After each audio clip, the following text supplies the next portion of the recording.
Setelah kembali dari perutusan masing-masing, para murid mulai berbagi cerita tentang perjalanan mereka. Ada suka, ada duka, ada pula yang menantang dan juga menguras seluruh perasaan. Salah satunya adalah cerita yang disampaikan oleh salah satu murid Yesus. Cerita apakah itu? Ia berkata, "Guru, kami melihat seorang yang bukan pengikut kita mengusir setan demi namamu. Lalu kami cegah orang itu karena ia bukan pengikut kita." Tetapi Yesus berkata, "Jangan kamu cegah dia, sebab tak seorang pun yang telah mengadakan mujizat demi namaku dapat seketika itu juga mengumpat aku.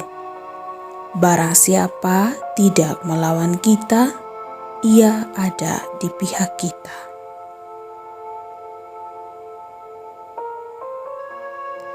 Pengalaman murid dalam Injil menggambarkan kenyataan yang sering terjadi di dalam keseharian hidup kita.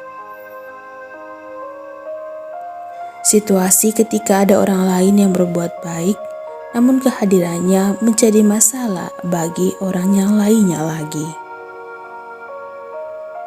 Murid tersebut merasa kurang nyaman, bahkan mungkin kesal dengan tingkah seorang lain yang bukan dalam bilangan ke-12 murid yang bisa mengusir setan dengan menggunakan nama Yesus. Mereka berpikir bahwa Yesus adalah milik komunitas para murid saja, sehingga apa yang diajarkan, apa yang ia tugaskan, dan apa yang ia utuskan adalah hak kepunyaan para murid semata.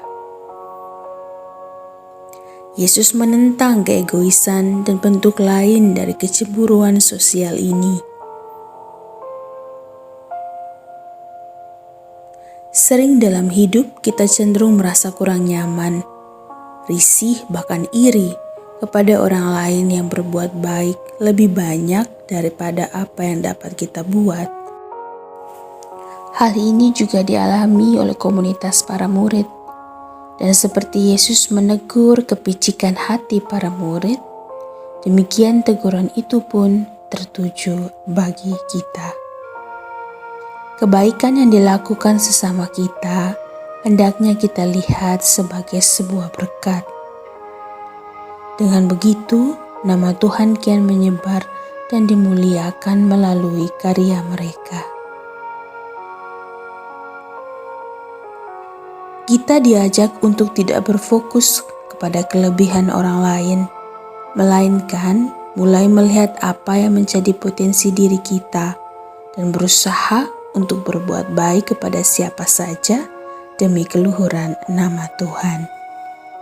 Amin.